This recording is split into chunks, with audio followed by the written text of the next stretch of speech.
Bonsoir. J'ai le plaisir d'ouvrir cet événement et de vous souhaiter très chaleureusement la bienvenue pour cet événement dans le cadre de la 3e semaine de la démocratie. Je m'appelle Anja Wiedengelpa, je suis chancelière d'État ici à Genève et c'est justement la chancellerie qui organise avec une multitude de partenaires, dont un partenaire de choix, l'Université de Genève, pour la 3e fois la semaine de la démocratie, avec 60 événements. Cette année, c'est chaque année plus. La première année, on voulait faire juste une après-midi, une petite fête. On avait déjà 12 événements. Et là, on est à 60. Les 2 premières années, on s'est concentré dans le contenu, dans la semaine de la démocratie, surtout sur la participation citoyenne, en se disant qu'une démocratie saine doit s'interroger, se questionner. Et c'est important qu'une population la plus large possible participe. Et cette année, un petit peu l'actualité des 12 derniers mois nous a poussé vers une autre thématique qui est plus la montée du populisme, et raison pour laquelle la semaine cette année est sous le titre de la démocratie entre raison et émotion. Un petit peu ces deux éléments, et la démocratie tire parfois plus vers l'émotion, parfois plus vers la rationalité. En tout cas, il y a toujours de l'émotion dans le débat politique. Et en général, un politicien utilise justement l'émotion pour faire passer un message.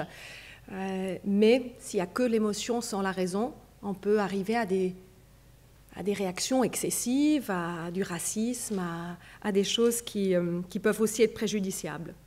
Ce soir, la professeure Samia Hurst va parler de santé. La santé est le système économique le plus complexe au monde, puisque si on prend la définition selon l'OMS, la santé est l'état de bien-être complet, physique, mental, sociétal, et pas seulement l'absence de maladies et d'infirmités. Donc on a là une définition qui est forcément fait appel à des besoins qui sont illimités. Et c'est pour ça que dans ce système économique, seule la présence, seule l'offre, à un moment donné, détermine la quantité des actes qui sont produites. La santé est aussi par définition un domaine qui est très émotionnel.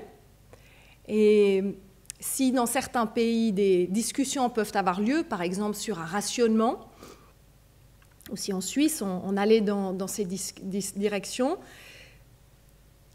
ça serait probablement extrêmement difficile parce que même si à un moment donné on peut rationnellement dans un débat définir des critères, de dire dans tel et tel cas, si telle et telle situation se produit, on ne va pas faire un acte médical et une personne peut adhérer rationnellement à ces faits quand tout à coup ça touche un membre de sa famille, un enfant, par exemple des enfants prématurés ou une personne âgée, la situation est très différente. On n'est plus du tout dans les mêmes réflexions.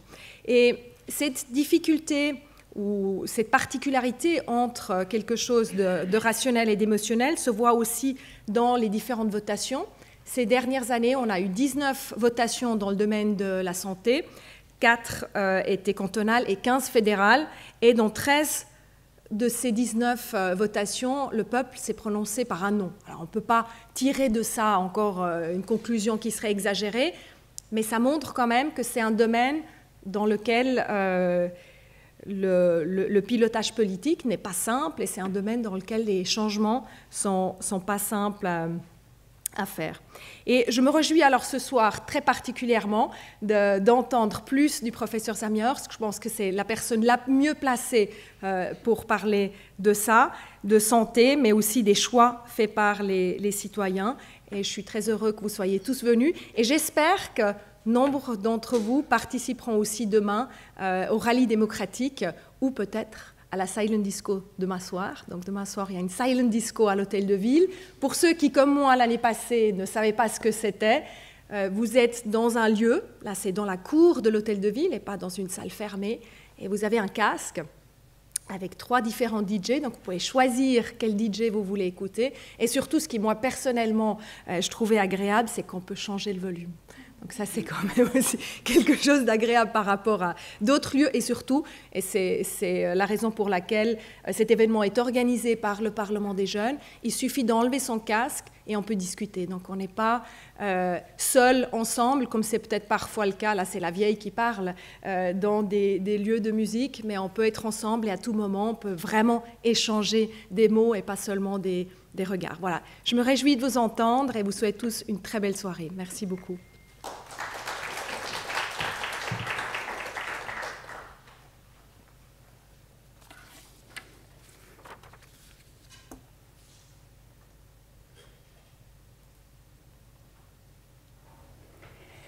Bonsoir, merci beaucoup d'être là en ce vendredi soir.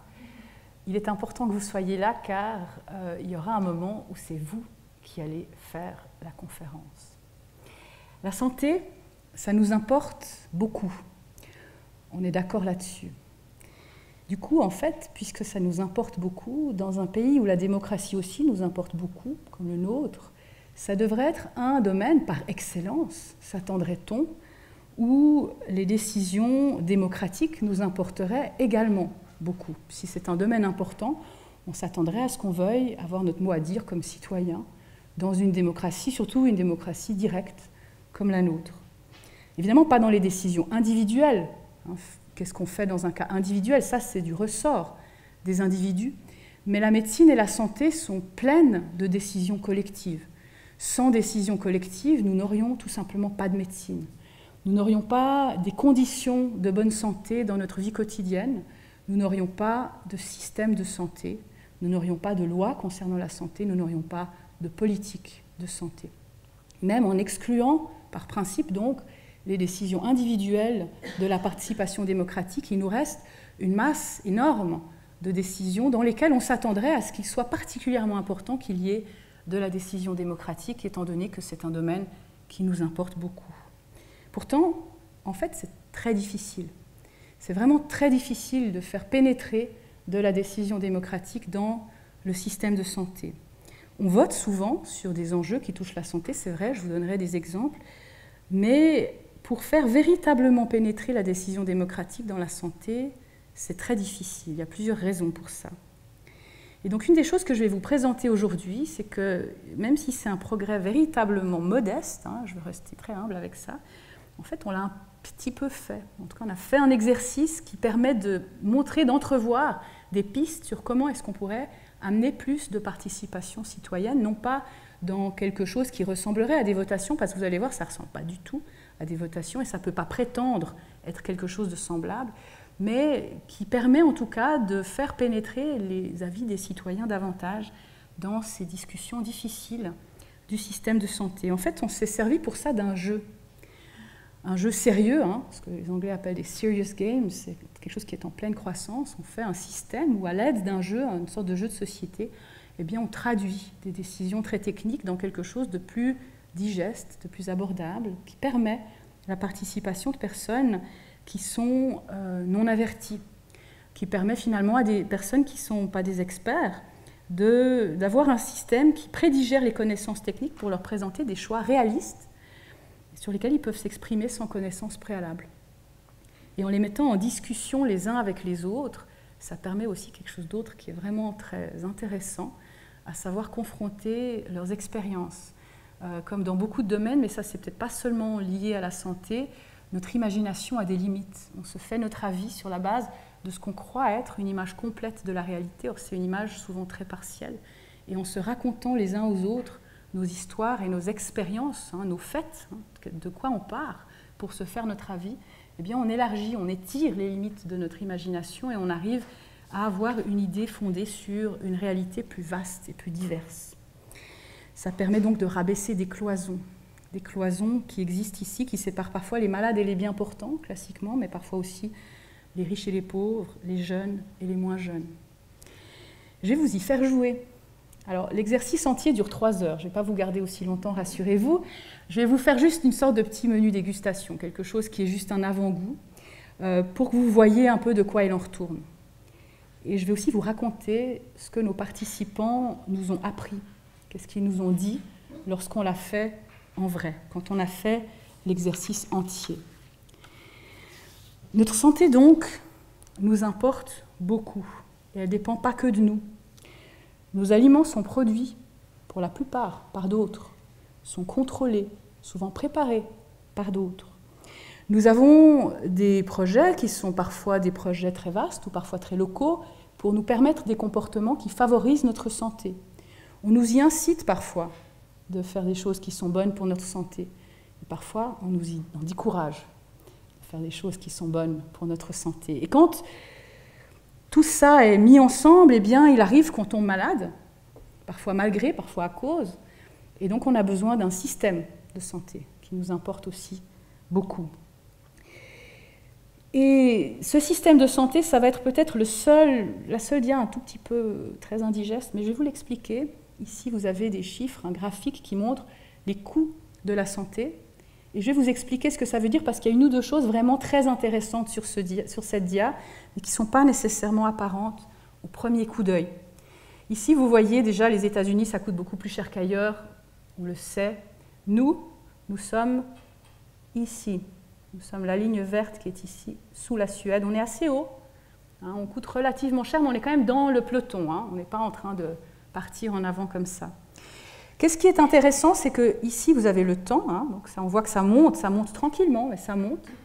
Et puis surtout, ce qui est intéressant, c'est que là, il s'agit de pourcentage. Ce n'est pas les sommes qu'on voit ici monter sur cette diapositive, c'est la proportion de notre richesse globale, de notre revenu global, en fait. C'est la proportion du produit intérieur brut. Et ce que ça veut dire, le fait que ça monte, c'est que les coûts de la santé montent plus vite que le produit intérieur brut. Plus on a d'argent, plus on paye une proportion élevée de cet argent pour la santé.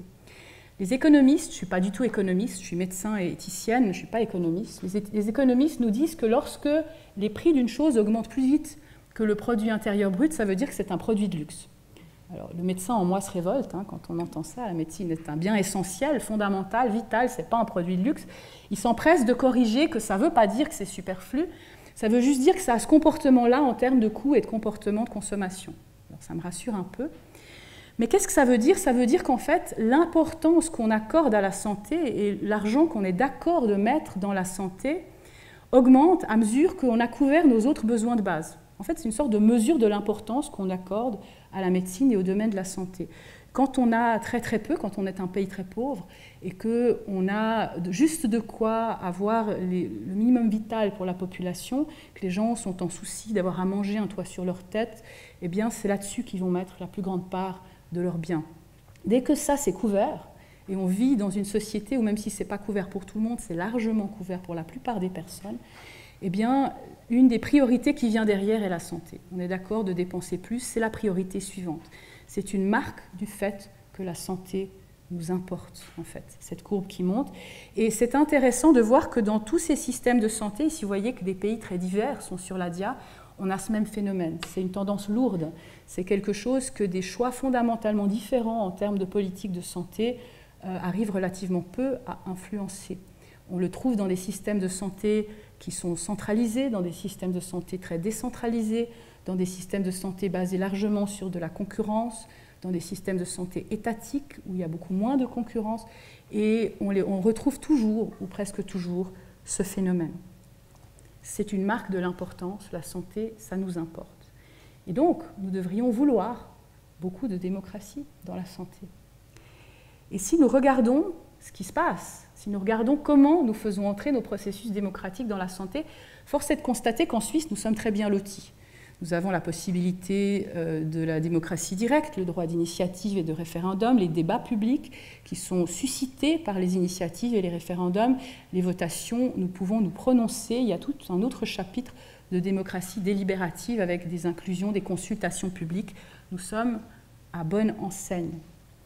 Et nous avons effectivement voté. Alors j'ai pris complètement arbitrairement comme date de début, je ne suis pas remontée jusqu'au 19e siècle, je ne voulais pas non plus trop charger la dia, mais j'ai pris arbitrairement 1996 comme début, c'est la date où j'ai obtenu mon diplôme de médecin et où je suis devenue un observateur, on va dire qualifié comme professionnel et non plus seulement comme citoyenne de ces votations. Il y en a eu d'autres avant, mais il se trouve que quand on regarde, il y a quand même une accélération. Il y a de plus en plus d'enjeux qui touchent à la santé. Autre limite arbitraire, j'ai choisi uniquement des votations qui touchaient de près ou de loin quand même au système de santé. Bien sûr, il y a énormément d'enjeux qui ont un impact sur la santé. Notre vie entière, à la fin, a un impact sur notre santé. Si on est large avec la définition, j'aurais pu mettre la liste entière des votations et l'exercice aurait perdu de son intérêt. Donc ici, ce que j'ai mis, c'est vraiment ce qui touche le domaine, le secteur de la santé. On a voté sur la transplantation, on a voté sur la prescription d'héroïne. On n'a pas tout accepté, hein. Je vous ai mis juste les votes, je n'ai pas mis si on avait accepté ou pas. Pour limiter la procréation médicalement assistée, on a voté pour les coûts des hôpitaux une première fois, vous verrez qu'ils vont revenir. Sur le prix des médicaments, un sujet dont on parle de manière récurrente. Sur l'interruption volontaire de grossesse, de nouveau les coûts hospitaliers, cette fois sous l'angle de la participation des cantons. On a voté sur les coûts de la santé en général, la recherche sur les cellules souches, la caisse unique, l'assurance maladie, la médecine complémentaire, la recherche avec l'être humain, des réseaux de soins, la loi sur les épidémies, il y a une tentative de déremboursement de l'interruption volontaire de grossesse, la médecine de famille, la caisse publique, et finalement à 2 reprises, puisqu'il y avait à la clé un article constitutionnel et une loi qui devait donc être votée séparément sur la légalisation du diagnostic préimplantatoire. Et vous voyez qu'on est très souvent appelé aux urnes. Mais vous voyez aussi que même si ces différentes questions touchent à des domaines d'application extrêmement divers, elles ont un peu comme un air de famille. C'est chaque fois assez spécifique. Parfois, c'est même très spécialisé. Et puis, c'est des questions qui sont une seule question à la fois. En fait, il y a une série de caractéristiques des questions de santé qui font qu'elles vont être difficiles, prévisiblement difficiles à aborder sous l'angle de la participation démocratique. D'abord, on peut demander que oui ou non. Alors bon, il y a une petite variante, il y a un contre-projet, on peut dire ça A ou B, et puis lequel des deux, si jamais, c'est vrai que c'est un plus. N'empêche que chaque question, c'est toujours un paquet, et est-ce que vous voulez ou pas? On le voit d'ailleurs dans les débats sur la votation qui est actuellement en débat. Vous avez beaucoup de commentateurs, de personnes qui disent « mais oui, mais j'aimerais que ce soit un peu différent, j'aimerais que ce soit plutôt comme ci ou plutôt comme ça ». Il y a une certaine frustration à ce que la réponse ne puisse pas être celle-là, et qu'il faille dire oui ou non. Et ça, c'est général. Et quand il s'agit de savoir, par exemple, où est-ce que dans la santé on veut mettre les priorités, vous imaginez un petit peu la votation où il y aurait 20 différents secteurs et puis vous devriez voter pour chacun d'entre eux, puis à la fin il y aurait les questions subsidiaires, si A et B passent, A ou B, si B et C, puis ensuite A3, puis A4, on ne s'en sortirait pas. On n'arrive pas facilement à aborder des questions de tri, de distribution, de politique plutôt celle-ci, plutôt celle-là, ou de combinaison avec des questions fermées, des questions de type oui, non. Et ça limite fortement la nature des questions qui peuvent être posées en votation. Une autre question, un autre enjeu, une autre difficulté, c'est que ces questions, elles sont vraiment très techniques. Alors, on l'a vu, notre population est capable de répondre à des questions très techniques et les débats qui précèdent les votations, justement, servent aussi à informer. Quand on parle avec nos voisins d'autres pays, ils sont béats d'admiration devant la qualité de l'information publique et des débats, même si nous, parfois, on a l'impression qu'on pourrait faire mieux. Il faut se rappeler qu'on fait déjà beaucoup mieux que dans beaucoup d'autres pays qui nous sont voisins et qui ont des systèmes politiques différents. N'empêche que la question de savoir dans quelle mesure on va pouvoir intervenir comme non-expert, alors qu'il faut comprendre des choses qui nécessitent parfois beaucoup d'apprentissage pour être comprises, c'est une vraie question. En même temps, ce n'est pas juste une question, c'est un problème, car si on décide que dès lors, il faut être expert pour pouvoir se prononcer, où est la participation citoyenne? Et donc ça, c'est un vrai défi. Comment est-ce qu'on va faire ça? Et puis, il y a aussi une question de comment est-ce qu'on a une représentation suffisante. On parle de minorité, de majorité linguistique, entre autres, dans notre pays en particulier. Mais là, il y a 2 populations qui ne sont pas bordées par des frontières linguistiques, qui sont les malades et les bien portants. Lorsque on décide pour le système de santé, on doit s'attendre, d'ailleurs on le sait parce qu'on l'a étudié, les personnes qui sont bien portantes et les personnes qui sont malades n'ont souvent pas du tout le même avis sur comment il faut faire. Et c'est dû à toutes sortes de choses. Alors, est-ce que ça veut dire que quand on est malade, on sait mieux?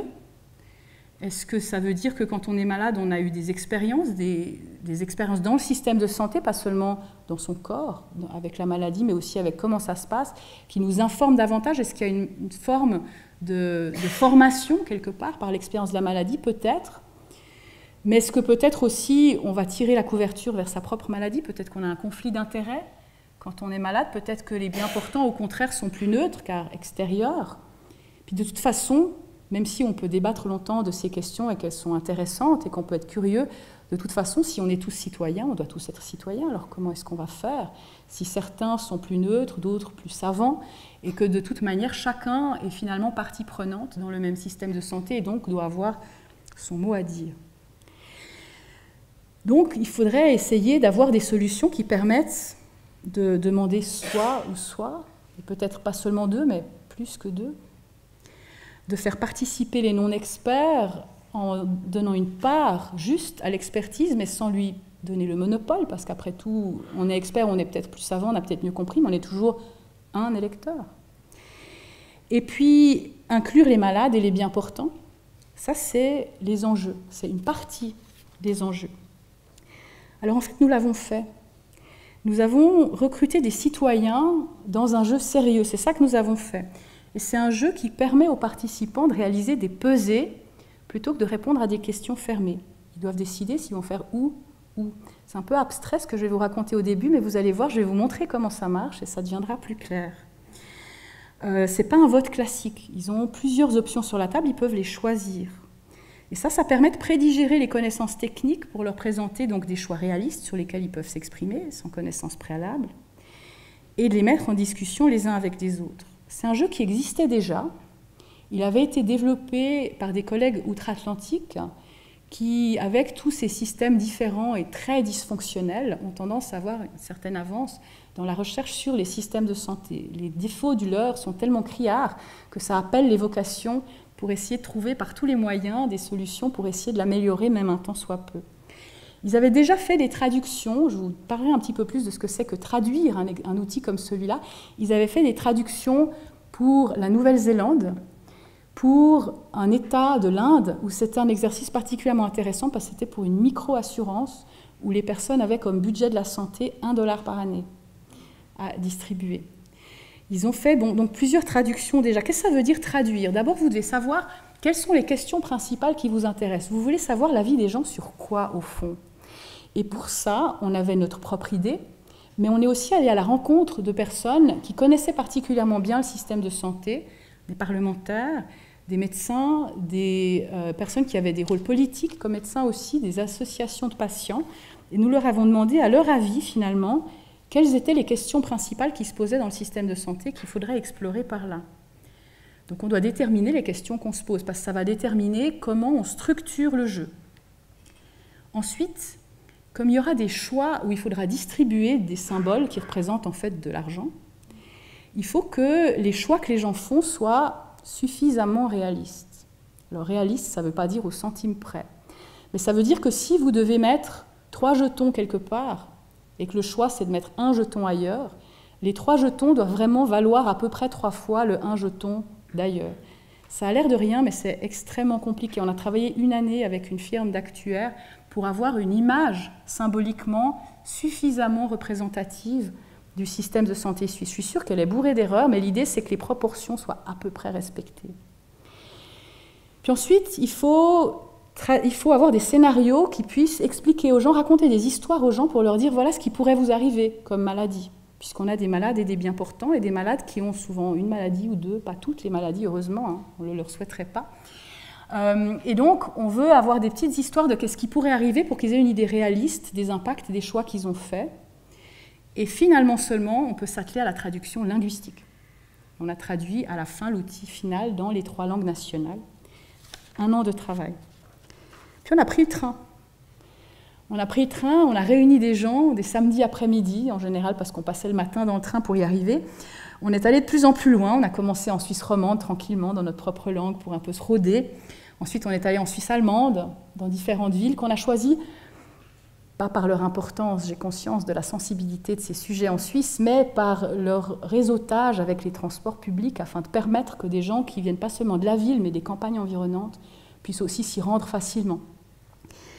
Et puis, on est allé au Tessin également. Et chaque fois, on avait au moins 2 groupes, disons. Et puis, une représentation avec des personnes qui avaient des âges différents. Nos participants avaient entre 18 et 88 ans.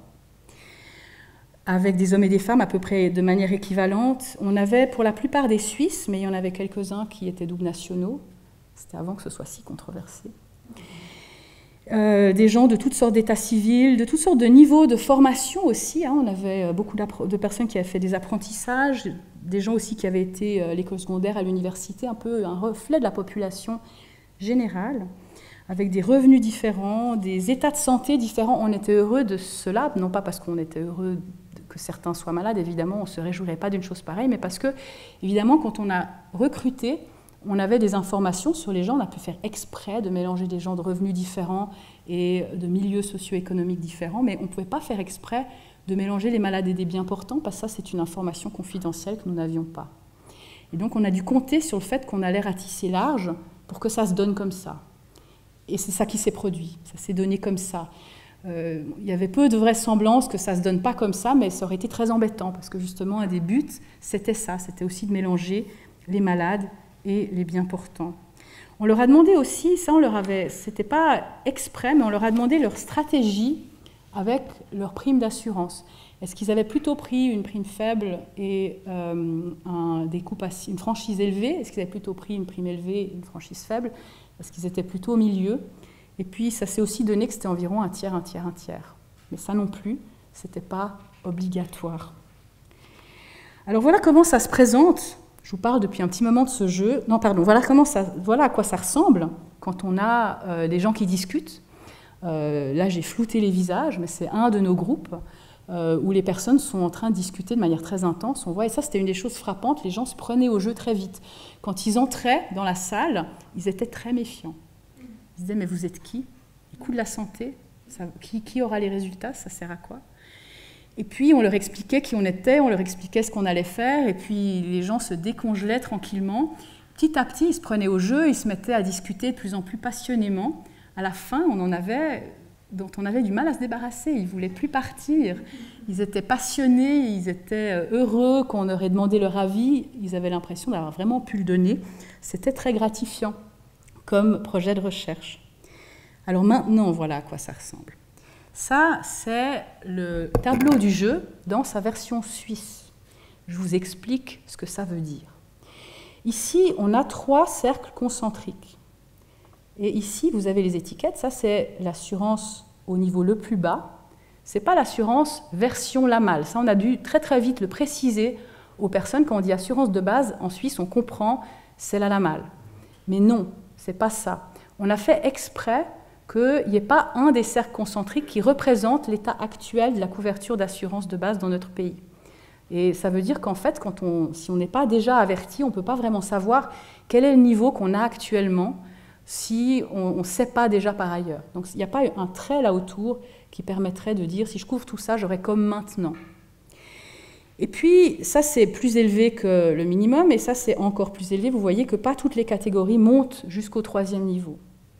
Ensuite vous avez des tranches de gâteau, de tarte ici.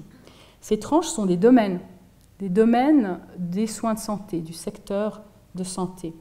On a ici les soins dentaires, ici l'optique, les soins visuels, les soins de fin de vie, les soins épisodiques, c'est-à-dire toutes les choses qui surviennent d'un coup comme ça, qui nécessitent d'aller voir le médecin. Certaines sont urgentes, par exemple, si vous avez une appendicite, mais d'autres, c'est un rhume, une grippe, des choses banales, donc il y a un peu des choses de différents ordres. Ici, vous avez les maladies chroniques simples, on a aussi les maladies chroniques complexes ici, vous voyez que c'est plus cher. Ici, la santé sexuelle et reproductive, la qualité de vie, la santé mentale, la prévention, la réhabilitation, les soins de longue durée. Je reviens à l'envers, vous verrez tout à l'heure pourquoi. Je vous ai déjà parlé des maladies chroniques complexes. Ici, c'est les soins pour accidents ou maladies aiguës. Et puis ici, on a des tranches structurelles. Ça, c'est un des fruits de la discussion qu'on a eue avec nos informateurs au départ, nos observateurs du système de santé, qui nous ont dit finalement, il n'y a pas seulement des domaines de soins, il y a des domaines de choix politiques dans la structure du système de santé qui sont intéressants à aborder. Et donc, on a mis ici des niveaux d'aide différentes pour les coûts patients. Donc, les coûts patients étaient plus ou moins élevés. Plus on montait ici, on dépensait de l'argent, plus les coûts patients étaient bas. Ici, il y a des subsides pour les primes qui peuvent monter, mais aussi ça coûte de faire monter les subsides pour les primes. L'accès plus ou moins direct aux spécialistes, ça c'est le gatekeeping. C'est est-ce qu'il faut d'abord passer par un médecin de premier recours avant de voir un spécialiste? Et puis, est-ce que le médecin de premier recours est en libre choix ou est-ce qu'il fait partie d'un réseau? Est-ce qu'au sein de ce réseau, je peux aller voir directement les spécialistes du réseau ou est-ce que je dois avoir, même pour ça, un bon du médecin traitant, etc. Et puis le temps avec le médecin. Et là aussi, on voit, c'est les personnes qui coûtent surtout cher dans le système de santé. Et là, vous voyez qu'il y a deux lignes. Ici, vous avez deux lignes qui sont en gras. Et ça veut dire que les secteurs qui se trouvent entre ces deux lignes, on est obligé de payer au moins le niveau minimal. Ça nous donne l'occasion de signaler aux participants que dans les autres, non. Dans les autres, s'ils décident de ne pas couvrir du tout un domaine, ils en ont le droit. Ils peuvent décider de dérembourser complètement un domaine au profit d'une couverture plus élevée ailleurs. Et pour chacun de ces niveaux, pour chacune de ces tranches, ils ont un petit livret qui leur explique ce que ça veut dire, qui leur explique quelle est la différence si on donne le niveau de base ou le niveau moyen ou le niveau élevé dans tel ou tel domaine. Par exemple, je vous donne un exemple avec, peut-être je vais prendre les maladies complexes chroniques, qui sont un exemple plus simple puisqu'il n'y a que 2 niveaux. Dans le premier niveau, les médecins doivent suivre des directives qui les incitent à utiliser le moyen le moins cher pour gérer les maladies chroniques complexes. On couvre tout ce qui est démontré comme efficace, des tests, des traitements, des médicaments, mais il y a des personnes pour qui il existe des options pas mal plus chères qui marcheraient un petit peu mieux, et ça, ils n'y ont pas accès. Ça, c'est le premier niveau. Dans le deuxième niveau, on inclut le premier niveau, et en plus, on couvre aussi ces options plus chères, y compris des traitements qui viseraient à améliorer la fonction. Par exemple, si on a de l'arthrite et on a des rhumatismes et que c'est difficile de marcher, on peut couvrir plus facilement une prise en charge, même si le gain est modeste. Alors qu'il faudrait que le gain soit important pour que ce soit couvert au premier niveau. Quand on veut acheter le niveau 2 ou le niveau 3, on doit commencer par acheter les niveaux précédents. Donc c'est cumulatif. Quand on veut acheter un niveau entier, ça ne coûte pas juste la dernière tranche, bien sûr, ça coûte toute la tranche. Ça coûte la colonne entière. Alors, on va faire un petit exercice. Et oui, j'oubliais, on fait ça plusieurs fois dans l'exercice entier. Le premier, on le fait seul, on a un tableau devant soi, c'est juste pour se familiariser, pour lire un peu le livret, être un peu dans le bain. Ensuite, on fait ça par groupe de 3, et par groupe de 3, on apprend à délibérer. On doit se mettre d'accord sur un seul résultat à 3. Et c'est des gens très différents qui ne se connaissaient pas avant. Ensuite, on délibère tout le monde, le groupe entier, 15 personnes, avec une modération cette fois, et on enregistre ce qui se dit. C'est ça qu'on va faire un petit peu, mais pas en entier, manque de temps, avec vous. Puis ensuite, une fois qu'on a fait tout cet exercice, on redonne à chacun un tableau individuel, et on lui dit maintenant, vous refaites l'exercice tout seul, et un des résultats intéressants, c'est de voir ce qui change entre la première fois à naïf, si on veut, à chaud, et puis après tout l'exercice de délibération, les récits des autres et tout ça. Et donc, on va y aller. Alors, j'espère, je m'étais déjà loguée avant, peut-être qu'il faudra que je me relogue. Non, je pense que c'est bon. On va faire une nouvelle session, c'est plus facile. On va prendre... Ça, c'est une version très préliminaire d'un site web dont j'espère vivement qu'il se développera beaucoup, mais pour le moment, il est vraiment très simple. Il ne faut pas trop regarder tout autour, c'est en anglais, parce que ça a été développé au départ pour un usage anglophone. Et voilà le même tableau, un peu biscornu, il est dans un sens différent, mais c'est bel et bien le même tableau. L'exercice est le suivant. On va faire comme si on était dans le round numéro 3, où on est tous ensemble, et voilà comment on procédait. On disait, vous êtes libre, on va commencer par le premier niveau, le plus bas. Vous pouvez proposer n'importe quelle tranche pour être couverte à ce niveau. Et vous devez dire pourquoi vous proposez celle-là. Puis après, si tout le monde est d'accord, on le met. S'il y a des gens qui ne sont pas d'accord, ils sont priés de dire qu'ils ne sont pas d'accord et pourquoi ils ne sont pas d'accord. On discute jusqu'à ce qu'on se mette d'accord, est-ce qu'on le met ou non, ou est-ce qu'on n'arrive tellement pas à avancer qu'on passe au suivant et on garde celui-là au chaud pour la suite. À la fin, on doit avoir fini. Vous voyez qu'il y a 50 jetons ici. Il y a 50 petits points qu'on va pouvoir placer. Il y a 98 positions dans le tableau entier. On ne va donc pas pouvoir couvrir tout. On va être obligé de faire des choix. Au début, c'est facile. Au début, on est riche, on a encore beaucoup de jetons. Plus on avance, plus ça devient évident que si on veut en ajouter quelque part, il va falloir choisir où on va en enlever. Et donc c'est comme ça qu'on fait des pesées et des tris. Nous avons des micros dans la salle. Est-ce que quelqu'un a envie de proposer un domaine de santé pour être couvert au niveau 1? On va couvrir de toute façon au niveau 1 les domaines obligatoires, hein. Donc peut-être on ne propose pas tout de suite ceux-là, mais dans les autres, qu'est-ce que vous avez envie de mettre dans votre assurance? Oui, madame. La prévention. Madame veut mettre la prévention qui se trouve ici. Alors, on clique ici et ça fait apparaître le domaine de la prévention. Ça nous explique ce que c'est, hein. Et puis, ça nous dit, voilà, on couvre les examens, les dépistages, les vaccins, la promotion anti-tabac, le traitement de l'obésité au-dessus d'un certain poids. Et il faut répondre aux normes internationales d'efficacité. Ça comprend aussi la médecine des voyages. On couvre alors la prévention, à moins que quelqu'un ne souhaite pas le faire. On a le droit de ne pas être d'accord. On est dans une démocratie délibérative ici. Est-ce qu'il y a quelqu'un qui n'est pas d'accord de couvrir la prévention? Si tout le monde est d'accord, nous allons procéder à la couverture de la prévention. On va choisir le niveau 1. Voilà. Donc on a choisi, et vous voyez qu'ici, on n'a plus que 49. On en a dépensé un. Oui? Oui. Oui, s'il vous plaît, micro. Vous m'entendez? Oui. Donc l'allocation des points par petit carré, on va dire, c'est vous qui l'avez faite par rapport au coût de la santé ou... On aurait été incapable de le faire seul. Ça, on a travaillé avec une boîte d'actuaires, en fait, qui ont pris toutes les données disponibles et qui ont traduit. C'était un travail très long. On a travaillé avec eux parce qu'eux, ce qu'ils ne pouvaient pas faire, c'est définir les frontières des cases. On avait besoin de leur dire ce qu'on voulait dans le niveau de base, dans le niveau intermédiaire et dans le niveau élevé, et quel devait être le principe selon lequel la frontière était tracée. Puis ensuite, eux, ils faisaient des scénarios. C'est un gros travail, hein. Ils devaient faire des scénarios dont une partie était hypothétique, parce qu'une bonne partie de ce tableau ne reflète pas l'état actuel du système de santé, mais une situation où on dépenserait soit plus, soit moins qu'actuellement. Il faut faire des projections sur ce que ça voudrait dire. Et puis, comme on fait des présupposés, il faut tester ces présupposés, en changer, voir si la conclusion change. C'est tout un travail très conséquent qui a pris une bonne partie de notre budget de recherche, en fait, hein, parce que ça mérite aussi une rémunération conséquente pour un travail difficile et technique. Et c'est le fruit de ce travail-là. Et c'est en fait une des beautés du jeu. C'est-à-dire qu'en mettant les pions, on tire parti du fait que d'autres qui connaissent ça ont traduit la complexité et les frais, les proportions de frais du système de santé dans un langage qu'on comprend immédiatement, qui sont les petits points blancs et puis les petits stickers noirs qu'on doit mettre dessus. Et on n'a donc pas besoin soi-même de commencer par étudier de fond en comble où l'argent va dans le système de santé, on peut quand même se prononcer. Et ça, c'est quand on se met devant un groupe de gens qui se mettent à discuter dessus, c'est presque magique en fait. Mais ça veut dire qu'on a mis derrière les coulisses toute l'expertise technique pour formuler des questions sous une forme où une personne non technique va pouvoir y répondre.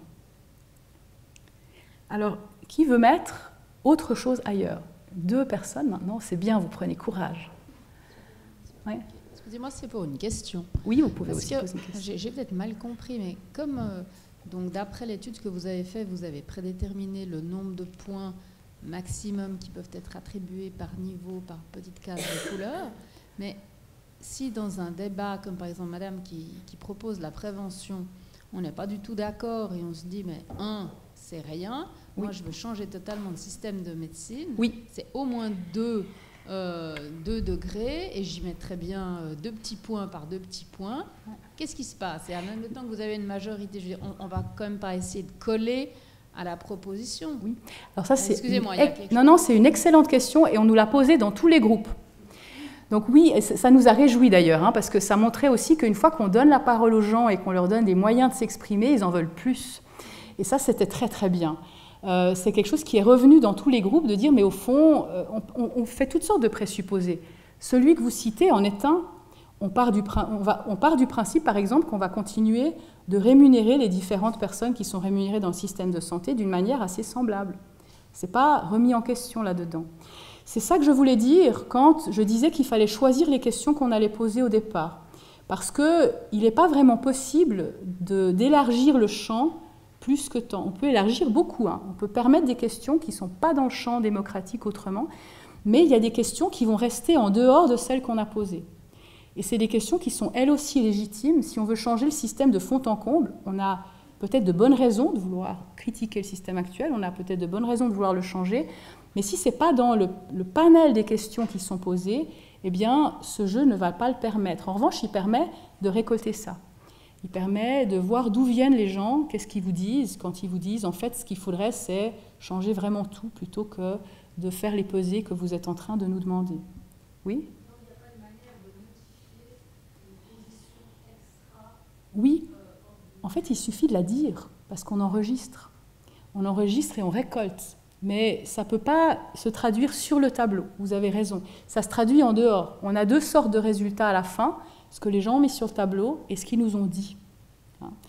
Et effectivement, c'est une des limites du système, c'est juste. C'est une des limites du jeu, mais il permet néanmoins de poser des tas de questions qui ne sont pas sur la table quand on demande simplement oui ou non, est-ce que vous voudriez ça ou ça. C'est pas rien, parce que, en fait, quand on demande est-ce que vous voudriez que nous couvrions cet aspect-là de la chose en médecine, les gens, ils répondent quoi ? Ils répondent oui. Ils répondent oui, ils répondent chaque fois oui. Et ça, c'est vrai dans la plupart des pays où ces questions sont posées.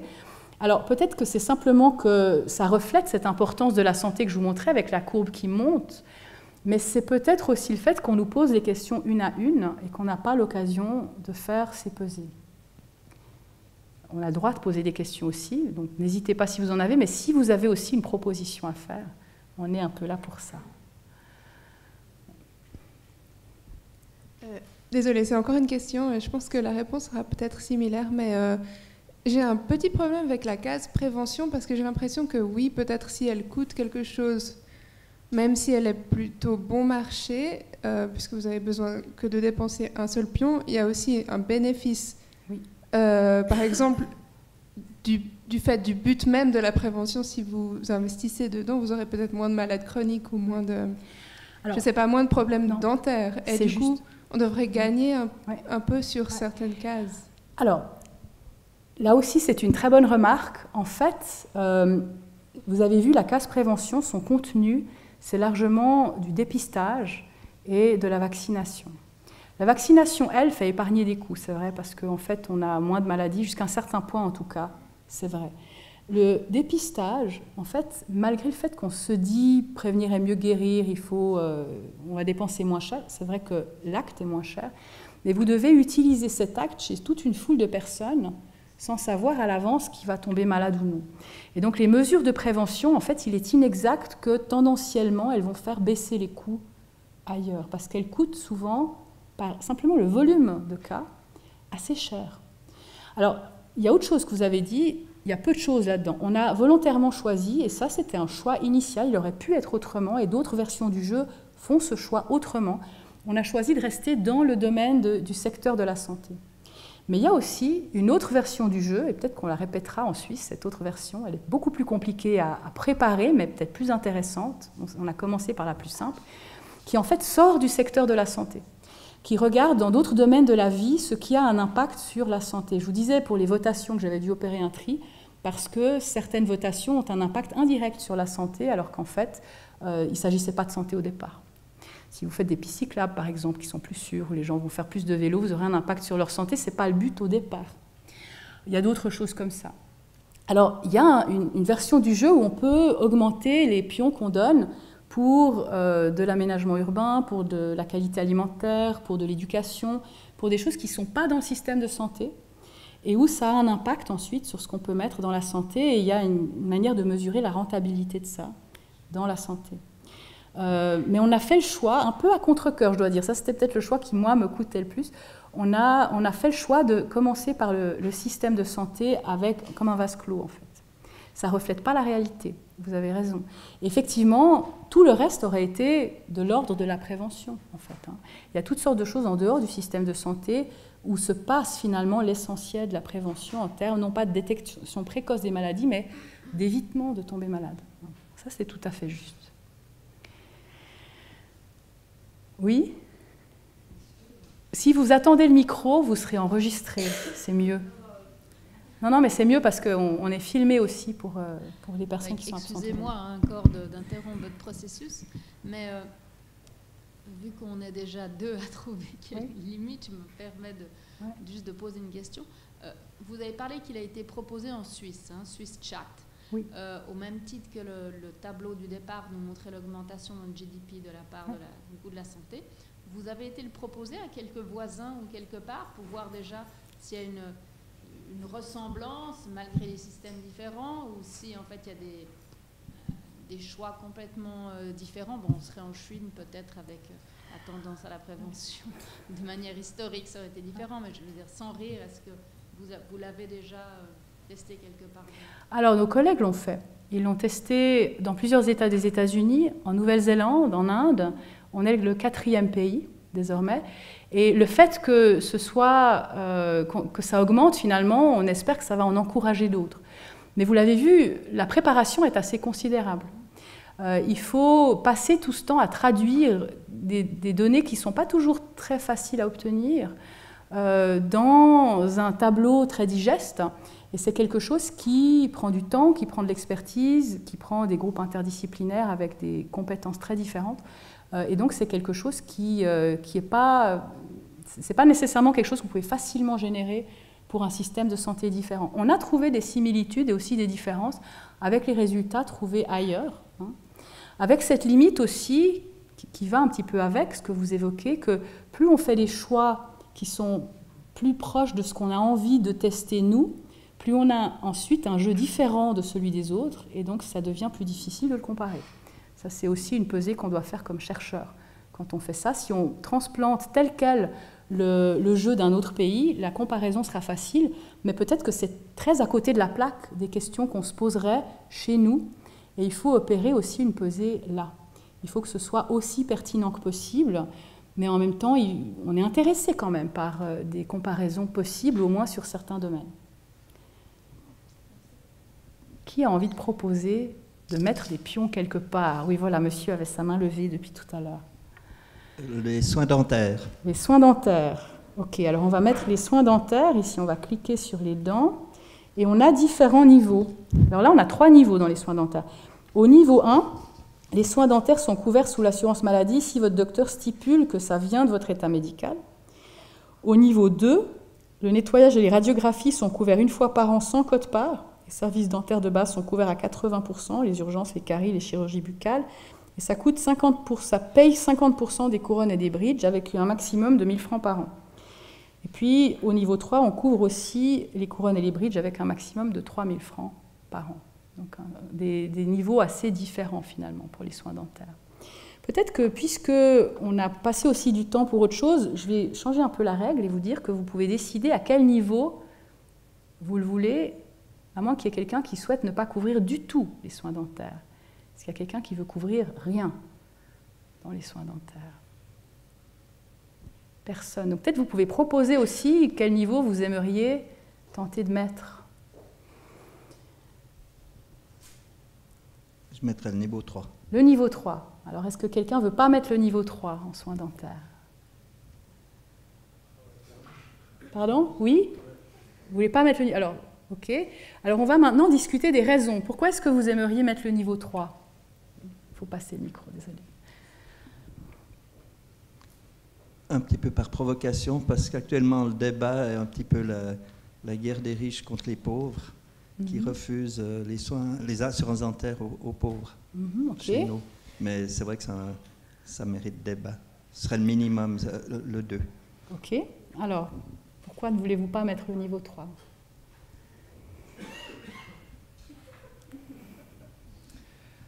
Parce qu'on a des moyens limités et puis que j'ai vu dans le tableau d'autres choses qui me paraissent prioritaires par rapport au niveau 3. Donc oui, mais pour le niveau 2. Okay. Et encore, j'ai un doute par rapport à... je ne serais pas allée aussi vite sur les dents. Okay. Il y a d'autres choses primordiales pour moi. Ouais. Peut-être si on a un doute, on se borne au niveau 1 pour le premier, ou est-ce qu'on veut mettre le niveau 2? On va voter à main levée. Qui veut mettre le niveau 2? Qui veut mettre le niveau 1? Ça va être le niveau 2. Peut-être qu'on revient après. Dans le vrai jeu, on serait revenu après. Hein. Mais parfois, on votait après une délibération plus longue que celle qu'on peut se permettre de faire ici. Mais ici, disons qu'on met le niveau 2. Et vous voyez qu'ici, on a de nouveau dépensé des marqueurs. Et on fait comme ça pour tout le long. Et on demande aux personnes de raconter, de dire pourquoi ils veulent faire ce qu'ils veulent faire. Tout peut être proposé, tout peut être refusé, pourvu qu'on ait une raison à montrer aux autres. Et les gens ont des raisons, hein. Ils ont des raisons de toutes sortes, ils ont des histoires à raconter, des expériences de vie parfois, des expériences à eux, souvent des expériences d'autrui parfois. Et ils font cet exercice jusqu'à ce qu'on ait fini. Alors évidemment, vous vous doutez bien, ça devient de plus en plus tendu vers la fin, parce qu'à la fin, il faut parfois même choisir où est-ce qu'on va se mettre à enlever, s'il y a des endroits qui soulèvent encore des passions, qui motivent beaucoup de gens, mais qu'on n'a plus de pions. Et on doit à ce moment-là délibérer de est-ce qu'il y a quelqu'un qui veut proposer où est-ce qu'on en enlèverait pour pouvoir avoir des pions et en mettre ailleurs. Et à la fin, on doit se mettre d'accord et tout le monde doit dire finalement, ok, est-ce qu'il y a encore autre chose qu'on aimerait changer? Qui aimerait changer encore autre chose? Et on s'arrête quand il n'y a plus personne qui dit qu'il aimerait encore changer autre chose. Ça ne veut pas dire que tout le monde est entièrement satisfait, bien sûr, alors on leur demande, on leur pose des questions avant l'exercice, dès qu'ils arrivent, on leur donne un petit questionnaire à remplir au crayon. Et puis ensuite, à la fin de l'après-midi, une fois qu'ils ont fait tout l'exercice, on leur donne un autre questionnaire où il y a une partie des mêmes questions qu'au début pour voir si ça a changé, mais aussi des questions comme « Qu'est-ce que vous avez pensé du résultat de la délibération? Qu'est-ce que vous avez pensé aussi du processus? Qu'est-ce que vous avez pensé ?» Et ça, c'est en fait notre troisième source d'information. On a une source qui sont les tableaux eux-mêmes, qu'on garde tous, les individuels, les petits groupes, les grands groupes et les individuels à nouveau. Ensuite, on a ce que les gens disent dans la discussion. On enregistre tout, évidemment, avec l'accord des participants et de manière entièrement anonyme. Et puis, à la fin, il y a les questionnaires du début et de la fin qui nous donnent encore une autre source d'information. Alors, qu'est-ce que les gens... Je vais sortir là maintenant. On est dans le site, on va revenir dans la présentation. Qu'est-ce que les gens nous ont dit ? Ils nous ont parlé de certains choix, ils nous ont parlé de certaines raisons. En fait, les choix qu'ils nous ont dit étaient... Et puis, il y a juste encore une autre chose que j'allais oublier. Ils nous ont parlé de leurs choix, de leurs raisons, et puis ils ont montré que c'était possible et qu'en fait, ils adoraient ça. C'est ce que je vous disais, ils étaient gonflés à bloc à la fin, ils étaient heureux, ils ne voulaient plus partir. Il y en avait qui nous tenaient la jambe en sortant de la salle, et puis on devait courir prendre le train. Et donc, il y avait vraiment des gens très contents. Effectivement, dans tous les groupes, il y a eu quelques personnes qui nous ont dit « Mais moi, j'aurais voulu qu'il y ait des questions différentes. Voilà lesquelles c'est. » J'aurais voulu que... Alors, ça allait... C'était très vaste, hein, ça allait de ceux qui disaient « Mais il faut changer complètement la technique de rémunération dans le système de santé. » C'est ça qui m'est revenu en tête tout à l'heure quand j'ai cité l'exemple que je vous ai cité. Il y a des gens qui disaient « Mais il faudrait tout passer à la vie naturelle et abolir la médecine. De toute manière, c'est un produit industriel dont on se passerait bien. » Il y avait toutes sortes d'avis différents qui questionnaient effectivement le fait qu'on doive répondre dans certaines limites. Mais effectivement, on aurait pu faire les limites autres. Faire un jeu sans aucune limite n'aurait pas permis de faire cette prédigestion qui est tellement importante des informations complexes pour une participation par des personnes sans connaissance technique préalable. Ça, c'est la limite du système. Alors, quel choix ils nous ont donné? Je vous rappelle que c'était fictif, hein. On a bien conscience de cette limite aussi. Les gens discutent, ils savent très bien qu'on ne va pas pouvoir aller frapper à la porte des assureurs pour implémenter ça demain. Et donc, ils savent que ça ne va pas se faire comme ça, que c'est pour beurre. D'ailleurs, on n'aurait pas pu faire de cette façon-là, avec ces personnes-là, sans avoir beaucoup plus de monde, etc. Dans ces conditions-là, ils sont d'accord qu'il y ait moins d'interventions qui n'ont pas de preuve de leur efficacité ou dont les bénéfices sont faibles. Ce n'est pas le même point focal que ce qu'on voit d'habitude dans les discussions des coûts de la santé. Vous avez certainement vu, d'ailleurs on a eu des exemples récemment, notamment le reportage qui est passé hier soir à temps présent, on se focalise souvent sur les choses dont la facture est élevée. Eux, ce n'était pas tellement ça qui les intéressait, ce n'était pas est-ce que ça coûte cher, mais est-ce que ça apporte peu. C'est assez vrai en fait comme raisonnement, que de se dire on va peut-être plutôt épargner là où ça apporte peu plutôt que là où ça coûte cher. Ils étaient d'accord qu'il y ait moins d'interventions invasives en fin de vie. Ce qui était intéressant, c'est qu'en fait, ils ne le voyaient même pas comme un sacrifice. Ils nous ont dit, mais ça, c'est de la bonne médecine. On fait du mal aux gens si on fait trop de choses invasives en fin de vie.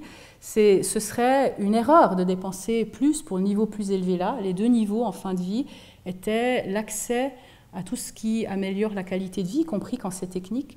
Et puis en plus, on avait la possibilité de mesures invasives lourdes de maintien en vie si les gens le souhaitaient pour prolonger un peu l'existence, alors qu'il n'y avait pas d'espoir de guérison. Ça, c'était le niveau supplémentaire. On pouvait avoir ça. Des gens, parfois, le souhaitent.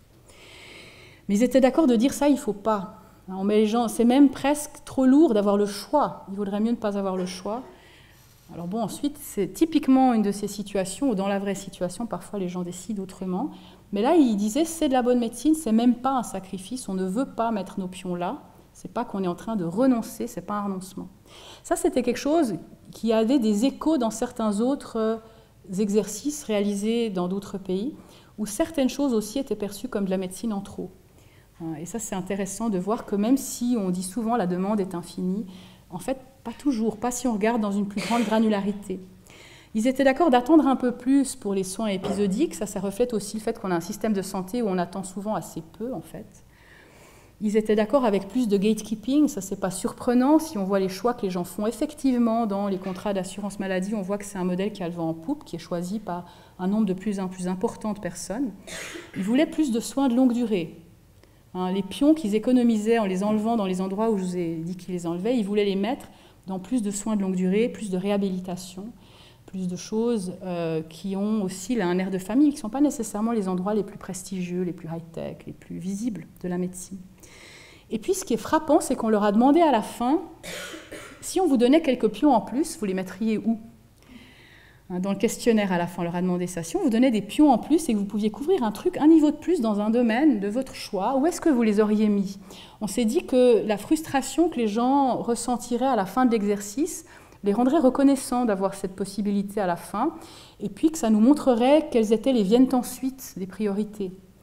Et alors il y a toutes sortes de viennent ensuite, mais ce qui était intéressant, c'est que, alors c'est peu ou c'est beaucoup, mais c'est environ 20% de nos participants nous ont dit, mais même si vous me donniez des points en plus, j'aurais rien ajouté.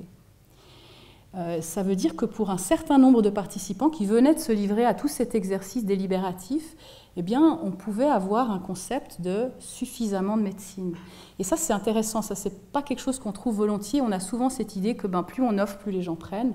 Si on offre, bien sûr, les gens vont prendre davantage. Peut-être que c'est souvent vrai, mais pas toujours. Et là, on en a un indice. Et je trouvais que c'était intéressant.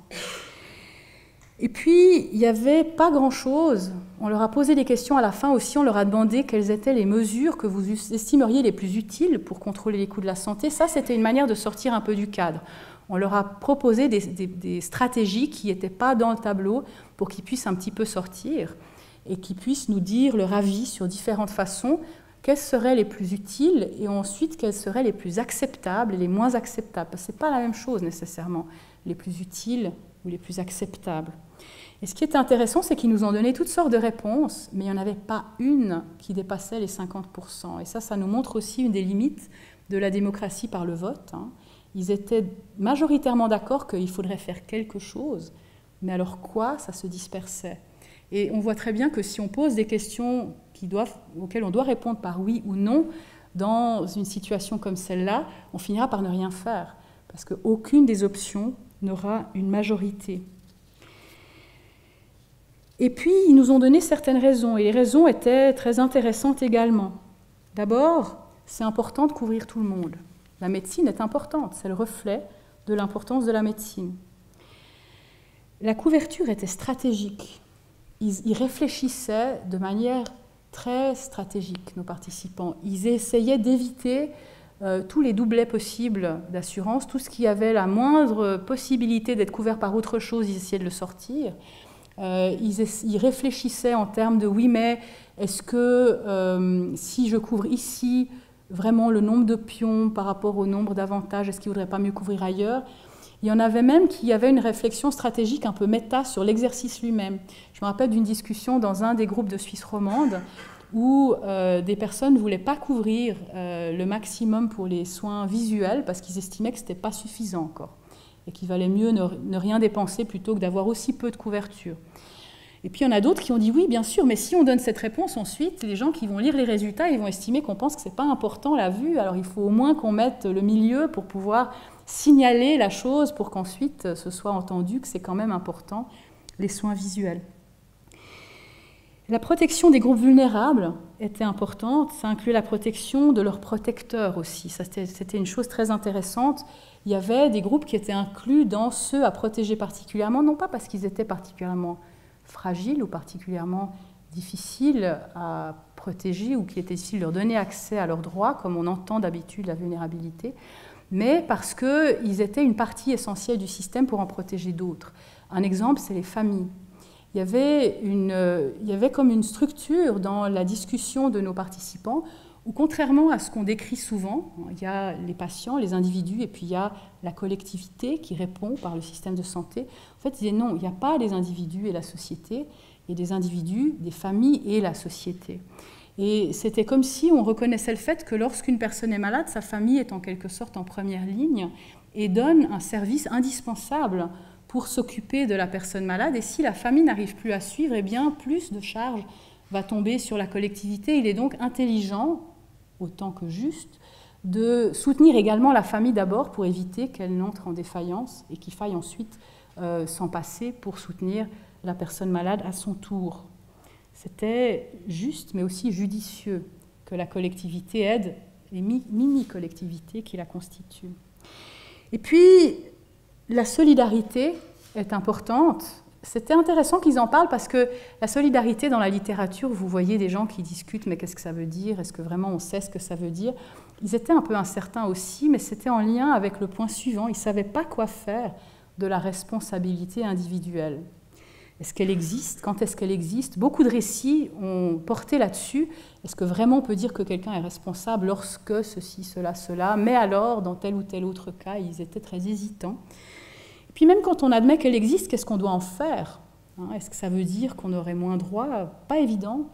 Ils ont beaucoup parlé de ça et beaucoup creusé ça. Et finalement, ce qui ressort de nos analyses, c'est que c'est un petit peu comme si l'attente qu'on a de la prise de responsabilité individuelle était comme une facette de la solidarité, comme si c'était la part des individus pour limiter le fardeau sur la collectivité, ce qui ne veut pas dire qu'on ait nécessairement moins droit à des soins si on tombe malade, même d'une maladie qu'on aurait en théorie en tout cas pu éviter, mais c'est la part qu'on a soi-même dans,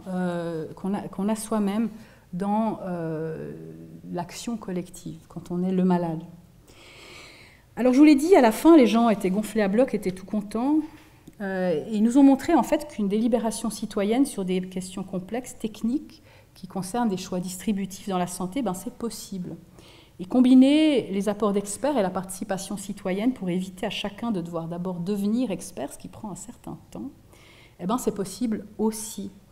Ça ne remplace pas les votes, Ce n'est pas du tout la fonction d'un exercice comme celui-là, ça ne pourrait pas le faire, ça n'aurait aucune légitimité pour le faire, mais c'est quand même possible de se livrer à ce genre d'exercice. La plupart étaient satisfaits de leur choix et trouvaient le résultat équitable. La grande majorité, en fait, était satisfaits de leur choix et trouvaient le résultat équitable. Ils avaient souvent changé d'avis en cours d'exercice, surtout en confrontant leurs histoires. En fait, c'était parfois leurs histoires de vie à eux. Par exemple, quand on discutait de combien est-ce qu'on va couvrir d'ultrasons dans la grossesse, des choses comme ça, quelqu'un venait raconter son histoire, voilà pourquoi j'avais besoin d'en avoir plus ou d'en avoir moins. Ça, les gens changeaient d'avis presque en un quart de seconde. Devant une histoire personnelle, on se rendait compte que ce n'était pas tellement la force de conviction, mais c'était qu'ils ne s'étaient pas imaginé que ça pouvait être comme ça. C'était que ça avait dépassé les limites de ce qu'ils s'étaient imaginé sur la base de leur expérience personnelle, et dès lors qu'ils voyaient que c'était la vraie expérience de quelqu'un d'autre, ça étirait les limites de leur imagination et changeait d'avis. Parfois, c'était les récits d'autrui. On a eu la chance, mais ça montre aussi le caractère contingent de l'exercice, dans un des groupes, d'avoir une femme dont le métier était d'être au service de personnes qui avaient besoin qu'on les aide à équilibrer leur budget. Alors ça, c'était très intéressant parce que lorsque les gens disaient « oui, mais on peut se permettre ceci, on peut se permettre cela, on ne va pas le couvrir », elle leur disait « mais vous savez, à longueur de journée, je passe mon temps à aider les gens qui ont des difficultés à équilibrer leurs finances personnelles, à les aider. Je vois leur budget, je vois leurs dépenses, je vois leurs revenus. Vous êtes en train d'imaginer un artisan dont la femme a un travail à temps partiel. Je peux vous dire, ça, il ne peut pas se le payer. Ça ne va pas marcher. » Et là aussi, les gens changeaient d'avis sur un quart de seconde. Ils avaient changé d'avis face à la fonction de la couverture d'assurance. Au départ, 80% partaient du principe, on leur a posé la question, que le rôle principal de l'assurance, c'était de payer au jour le jour les besoins dont on avait, les choses dont on avait besoin dans la santé. À la fin, 70% nous disaient qu'en fait, c'était pour payer les prix les plus élevés, pour se prémunir contre des catastrophes financières, des choses qui nous dépassaient.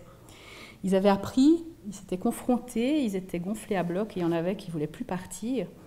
Et c'est pour ça qu'on est en train de développer ce site web. En fait, je vous ai montré un prototype très prototypique, mais le but, c'est de faire quelque chose comme ça en ligne, où les gens puissent jouer en ligne quand ils veulent. où ils puissent aussi, on espère, mais ça va être difficile à régler, il faudra qu'on trouve un moyen de le faire, marquer avec une vérification de l'anonymat quelques-unes de leurs histoires, puisque c'était tellement important d'avoir les histoires des autres dans l'exercice réel. On aimerait rendre quelque chose de cet ordre accessible à tout le monde. Et évidemment, dans quelle mesure on va voir, mais c'est quelque chose qu'on va essayer de faire. Donc regardez, watch this space, comme on dit. Plus proche de nous, il va y avoir un enregistrement de cette conférence et de celle d'hier qui sera disponible d'ici, on me dit, une petite semaine sur le site qui vient de s'afficher, qui est le site des conférences publiques de l'université. Et je vous remercie beaucoup de votre attention.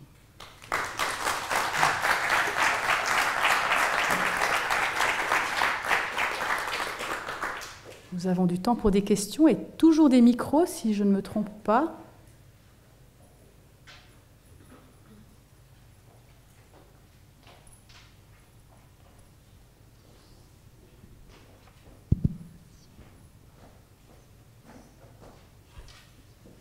Merci beaucoup, sujet passionnant.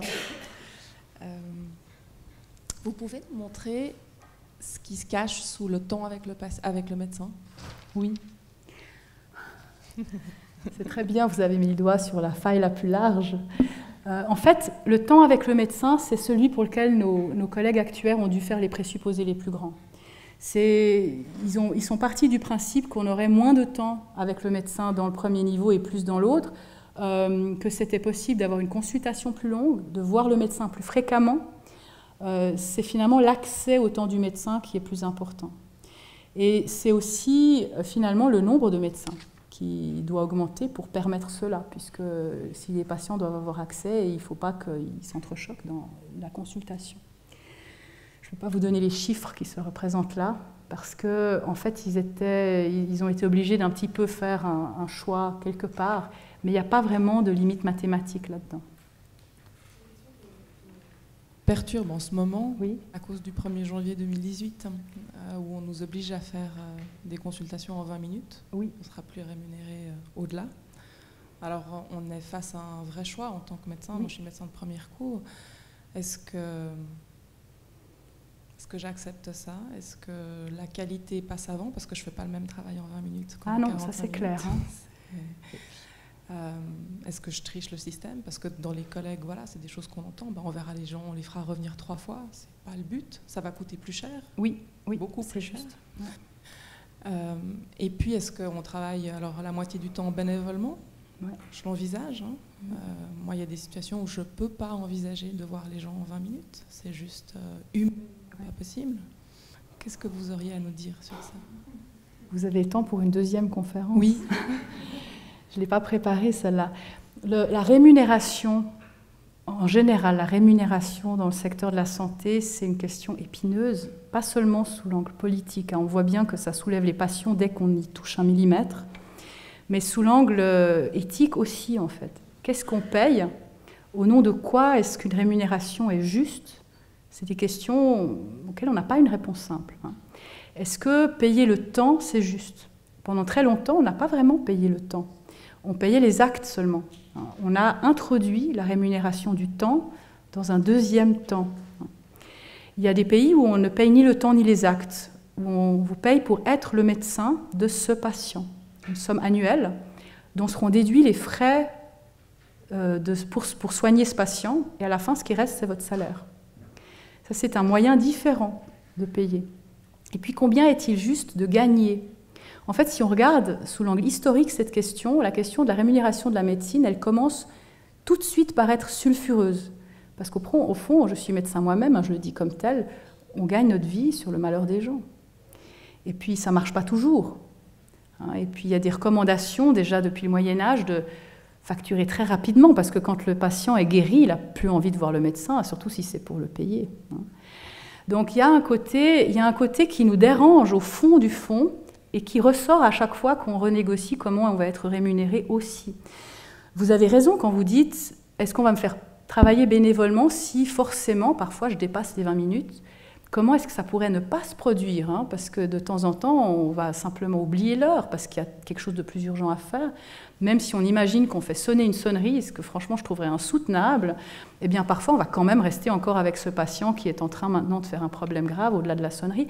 Donc ça va inévitablement arriver, donc il ne s'agit pas d'interdire aux médecins de faire des consultations de plus de 20 minutes. Il s'agit de leur interdire de faire facturer le temps au-delà de 20 minutes. Et ça, c'est la question de la facturation du temps. Lorsque la facturation du temps à la minute a été introduite, je me rappelle à l'inverse de discussions avec des confrères qui avaient une difficulté très différente à l'époque. Ils disaient, mais au fond, je dois facturer à la minute, j'ai l'impression d'être très pingre. J'ai l'impression de ne plus rien offrir à mon patient, j'ai l'impression que le temps que je passe avec lui doit être minuté. En plus, parfois, ils m'en veulent parce que j'ai aussi un peu raconté mon week-end. Alors, est-ce qu'ils ont besoin de payer maintenant les minutes où c'est moi qui ai raconté mon week-end? En même temps, si je ne leur parle pas du tout de choses et d'autres, comment est-ce qu'on veut être en rapport l'un avec l'autre? Donc, c'était délicat. Et donc, la facturation de absolument tout, qui a eu pour but de valoriser la médecine de premier recours, la facturation de la réflexion, l'absence du patient, des coups de téléphone, des ordonnances faxées à la pharmacie, tout ça. On a aussi des collègues qui ont dit « mais moi, j'ai plus l'impression de vraiment exercer un métier au service des gens.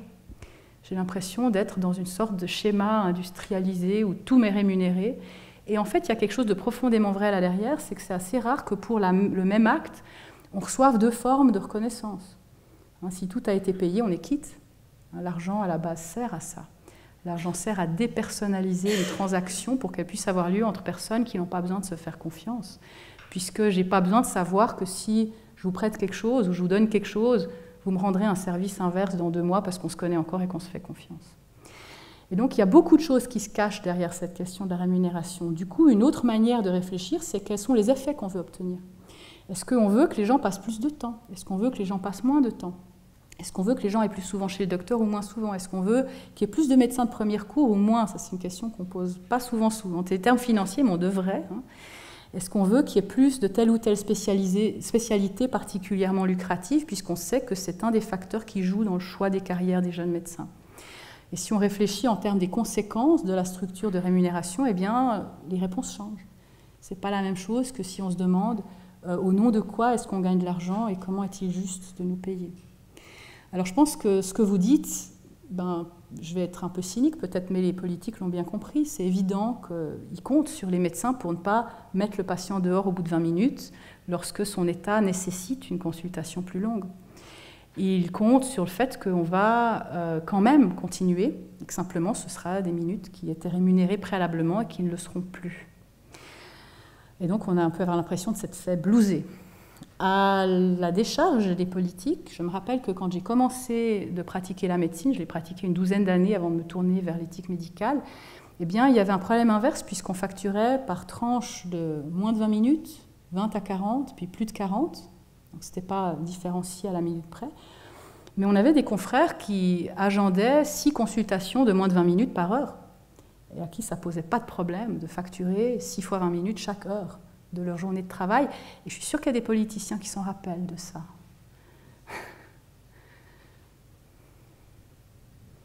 Oui. Est-ce que vous pouvez en dire un peu plus sur comment vous imaginez mettre en pratique cet outil? Si ça devait être mis en pratique pour aider à la délibération citoyenne pour les systèmes de santé, comment est-ce que ça pourrait être? Oui. Alors, il y a 2 questions dans votre question. Il y a comment est-ce qu'on fait pour que les gens puissent s'exprimer à travers cet outil, puis après, il y a qu'est-ce qu'on fait de leurs réponses. Comment est-ce qu'on fait pour que les gens puissent s'exprimer à travers cet outil? Je rêve un petit peu à haute voix ici, comme je vous l'ai dit, d'un site web accessible quand on veut, où on puisse aller jouer à ce jeu, mais il faudrait que le site fasse le feedback. Ça, c'est quelque chose d'entièrement nouveau. Ça n'a jamais été fait avant avec ce jeu, où il y a toujours eu un modérateur pour donner le feedback. Donc il faut qu'on rende le site autonome pour qu'une personne sans modérateur puisse aller jouer, pour que tout soit clair, pour que les questions puissent être retrouvées, pour que les histoires des autres soient déjà dans le site, si on arrive à faire ça, pas dit, pour qu'on n'ait pas besoin que les autres soient présents, pour qu'on n'ait pas besoin que le modérateur soit présent et que néanmoins, on ait l'avantage de cette confrontation à autrui, qui est quand même une des plus-values très importantes de cet exercice. Alors ça, c'est comment est-ce qu'on récolte les informations. Une fois qu'on a un site web comme ça, eh ben, c'est assez facile de récolter les réponses de tout le monde de manière complètement anonyme et de voir ce que les gens ont répondu. Évidemment, il y a des biais, parce que pas tout le monde est aussi enthousiaste d'aller en ligne. On devrait poser quelques questions sur qui sont les gens, pas leur nom, leur adresse et leur téléphone portable, bien sûr, mais leur âge, leur état de santé, auto-estimé, ce qu'ils ont comme formation de base, des choses comme ça, des choses très, très vagues et abstraites, comme on a posé là aussi. Et puis, on aurait une idée de ce que cette population-là, dont on pourrait savoir à quel point elle est ou non représentative de la population générale sur la base de ces questions, comment ils ont répondu. Ensuite, la question plus délicate, c'est qu'est-ce qu'on fait de leurs réponses? Parce qu'évidemment, ce n'est pas des votations. Ce n'est pas des élus, ils ont de mandats de personnes, ils ne sont pas vraiment représentatifs. Ce serait très surprenant que les gens qui vont en ligne soient en fait représentatifs. Et donc, on aura juste une indication du genre de choses que des gens comme eux ont répondu et pas du genre de choses que la population entière accepterait. Mais c'est quand même très utile d'avoir ce genre d'informations parce qu'actuellement, une des conséquences de la difficulté des questions dans la santé, une des conséquences du fait que quand on demande aux gens est-ce que vous voulez cette couverture ou pas, ils disent toujours on la veut, c'est qu'il y a une certaine congélation politique en la matière. C'est un dossier que peu de politiciens veulent dont ils veulent s'emparer.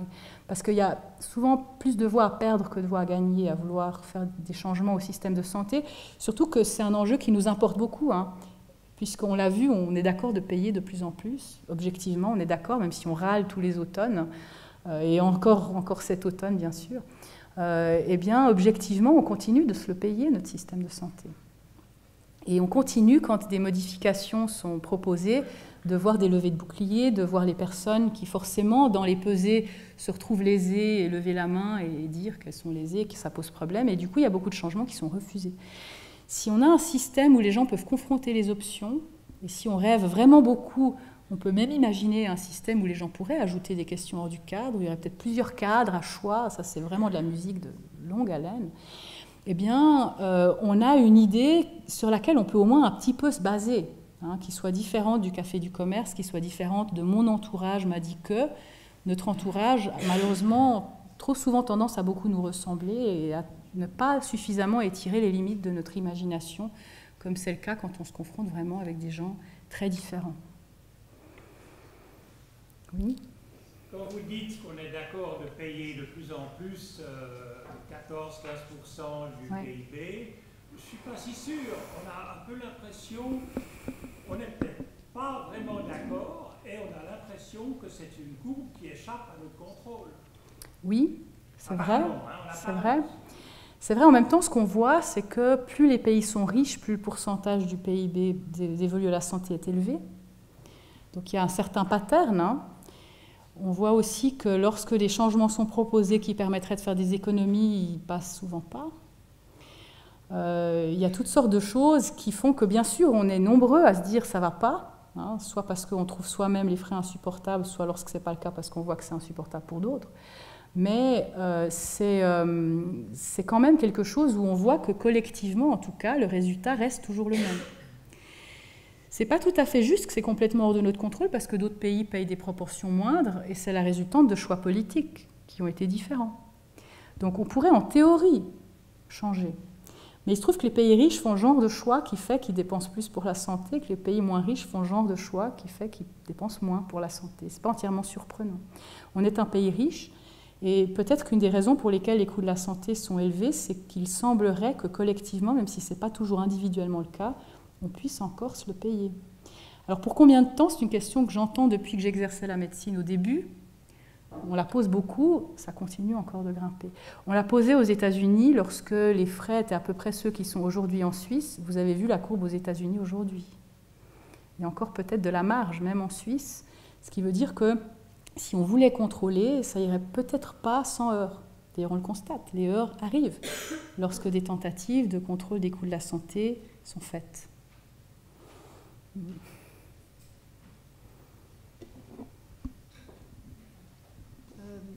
Lorsque vous répondiez à Madame justement sur comment ça pouvait être utilisé, vous avez dit effectivement qu'il y a une sorte de gel, un peu d'immobilité, donc c'est bien de faire des études, mais comment les promouvoir, les utiliser. Un peu dans le même ordre d'idée, je me demandais si, comment dire ça, j'ai une impression qu'il y a de plus en plus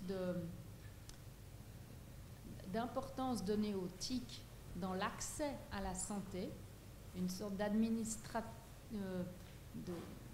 de grossissement administratif, en tout cas de la machine de l'accès à la santé, demande de plus en plus des accès à Internet. J'ai eu l'impression de constater ça. C'est peut-être une erreur, hein, mais ça m'a beaucoup interrogé ce que j'ai vu. Et je me suis dit, du coup, quand je vois une enquête comme vous faites pour un plus grand accès finalement et plus démocratique à la santé, et quand je vois la difficulté, que les barrières qui commencent à s'élever en fait pour avoir accès à la santé à cause de l'informatique, donc on écarte des personnes, y a tout de suite des frontières qui se mettent en fait, parce que pas tout le monde forcément sera apte à aller sur Internet, à devoir remplir tel et tel papier. Enfin voilà, j'ai l'impression qu'il y a comme une sorte de dichotomie. Voilà, je ne sais pas si je me suis... Non, mais c'est vrai, l'accès à Internet, c'est une partie de ce que j'appelais des biais tout à l'heure. Quand je disais, il serait très surprenant que la population qui participerait à un outil en ligne de ce type-là soit véritablement représentative de la population entière, c'est exactement de ça que je veux parler, entre autres. C'est tout à fait exact. Et ça veut dire qu'il faudrait au moins avoir une idée de comment elle diffère, sur quels paramètres elle diffère, pour pouvoir savoir jusqu'où va ce qu'on peut faire porter aux conclusions. Ça, c'est important, autrement on tirerait des conclusions exagérées. Maintenant, ce que vous appelez des barrières informatiques, elles sont en partie informatiques. Je soupçonne qu'en partie, elles sont ailleurs. C'est vrai que les barrières à l'accès, elles sont dues au fait que, pas seulement au fait qu'il faille accéder à des sites pour... on n'est pas obligé encore de mettre son dossier médical en ligne, hein, mais quand on met son dossier médical en ligne, il y a des choses comme ça. Il y a des informations qui sont sur les sites web, des horaires d'ouverture, des lieux, des voies d'accès, des choses comme ça. Et puis on a un système de santé très complexe où savoir comment faire pour y accéder n'est pas toujours évident. Ça, c'est peut-être aussi, soit dit en passant, une des raisons pour lesquelles le système du gatekeeper a le vent en poupe. Un bon médecin de famille a aussi comme tâche de guider ses patients à travers le système de santé et de lui faciliter l'accès en l'empêchant d'errer à travers des endroits inappropriés. On a un système de santé où manifestement, faciliter la navigation du patient au travers du système serait un gain de qualité, les gens se sentiraient mieux. Il y a des patients qui vous racontent des histoires qui font frémir, où ils doivent finalement devenir des experts du système de santé à la longue, tout simplement pour pouvoir aller voir le bon docteur au bon moment, et où ils sont censés faire ça eux-mêmes, alors qu'ils sont en train d'essayer de jongler une incapacité partielle de travail, un travail encore à temps partiel, leur maladie, leur traitement, et puis ils doivent en même temps être le coordinateur de leurs soins. On a envie de leur dire, mais ça manque tant que ça, des bons médecins de famille dans votre entourage, pour que vous fassiez tout ça vous-même. Et probablement qu'ils ont tous une bonne réponse à cette remarque dans leur diversité de leurs expériences. Peut-être pas tous, mais souvent ils auront une bonne réponse. Ce serait un gain de qualité, ce serait aussi une épargne. Mais actuellement, on a un système qui est non seulement complexe, mais qui dresse des barrières à ce genre de coordination. On a des choses un peu absurdes qui ont été dessinées par des gens bien intentionnés, je n'en doute pas, mais qui donnent des résultats qui rendent difficile, par exemple, le suivi d'un patient dans un hôpital public par son médecin traitant, à moins que ça soit bénévole. De nouveau, des situations comme celles que nous évoquions tout à l'heure. Ça, c'est des choses, des problèmes dont les solutions sont connues, en fait. Mais quand on a un système très complexe, implémenter la solution veut dire bouger d'autres choses dans le système, veut dire heurter d'autres personnes qui vont y résister. Et même si ce genre de solution aujourd'hui a beaucoup de vent en poupe, elles ne sont pas encore implémentées. Donc oui, les barrières, elles sont informatiques en partie. Parfois, on les voit en ligne, mais elles ne sont pas nécessairement dues à l'informatique. Elles existent, effectivement. C'est un reflet d'une structure de santé complexe. Il y a des tas d'endroits où on pourrait simplifier. Mais quand on simplifie, parfois, ça veut aussi dire qu'on donne moins de choix. Ça veut dire qu'il va falloir suivre le guide qui nous guide. Alors peut-être qu'il y a des gens qui sont heurtés par ça, qui ne souhaitent pas. Peut-être que ça veut dire qu'il faut payer autrement certains des médecins qui vont faire ça, ou peut-être d'autres professionnels de la santé qui vont prendre cette tâche. Et ça veut dire qu'il faut peut-être créer des formations complètement nouvelles, ou bien créer des postes de facturation différents. Et c'est toujours difficile, en raison aussi de cette prudence dû au fait que lorsqu'on veut toucher à la santé, il y a tout de suite des résistances, et donc on reste avec des choses insatisfaisantes. Oui ? Quand j'étais plus jeune, c'était un des fantasmes d'avoir un accès un peu illimité à la médecine et surtout éviter la médecine à 2 vitesses. Oui. Et puis là, le jeu, il est super. Hein? Ouais. Il est même à 3 vitesses. On pourrait en inventer même plus. Mais comment, sur le plan éthique, supporter ça quand on est face à un patient, se dire ah ben, il va être à tel niveau et pas plus loin. Oui. Et surtout, par exemple, en médecine dentaire, où là, alors c'est même la médecine à 10 vitesses. Alors, le but du jeu, c'est d'arriver à avoir la même couverture pour tout le monde à la fin. Le but de la discussion collective, c'est de se mettre d'accord sur un plan d'assurance qui sera le même paquet pour tout le monde. Donc, le but n'est pas d'avoir une médecine à plusieurs vitesses, justement. Le but est de savoir, au fond, qu'est-ce que je suis d'accord d'accepter comme couverture pour le budget qu'on me donne, sachant que j'y serai soumis moi aussi, et que tous les autres y seront soumis eux aussi. D'ailleurs, les participants nous ont dit leur attachement à ça, hein, que c'était important de faire pour tout le monde, d'exclure personne. Ils étaient d'accord d'exclure des interventions, mais pas des gens. Je pense qu'ils ont raison. Je pense que parfois, quand on discute de critères qui sont des critères personnels, on fait fausse route. Il faut plutôt économiser, si c'est ça qu'on souhaite, en faisant des gains d'organisation, mais aussi en limitant peut-être l'accès à des choses qui marchent mal. Puis une journaliste m'a demandé un jour, mais si seulement les riches peuvent se le payer, et je disais, mais c'est peut-être pas si grave si les riches peuvent se payer en plus des trucs qui marchent mal. Les choses qui marchent bien doivent être accessibles à tout le monde en tout cas, et mal, ça veut dire vraiment très mal. Hein. Ça marche encore suffisamment bien quand ça marche assez peu quand on est malade. Donc là, le but est de faire pour tout le monde. On leur a posé la question aussi à quel point c'est important d'avoir la même couverture pour tout le monde. Ou est-ce que vous pensez que ça suffit si on a juste une partie de tout pour tout le monde, ou est-ce que vous pensez que ça n'a pas besoin d'être la même chose pour tout le monde? Et après la délibération, les gens qui voulaient vraiment tout la même chose pour tout le monde, il y en avait plus. Ils avaient vu que c'était possible de se mettre d'accord, et c'était quelque chose qui leur avait changé leur avis là-dessus aussi. Donc ça, ce n'est pas une contradiction du refus de la médecine à 2 vitesses, c'est au contraire une manière de voir comment on peut peut-être y arriver. D'avoir une médecine à une seule vitesse. Je pense que l'heure passe, c'est pas moi qui modère, mais je vois des gens qui commencent à partir et je vois ça comme signal que peut-être c'est l'heure où on avait dit qu'on arrêterait. Hein ? Bien, je vous remercie beaucoup de votre attention et de vos excellentes questions.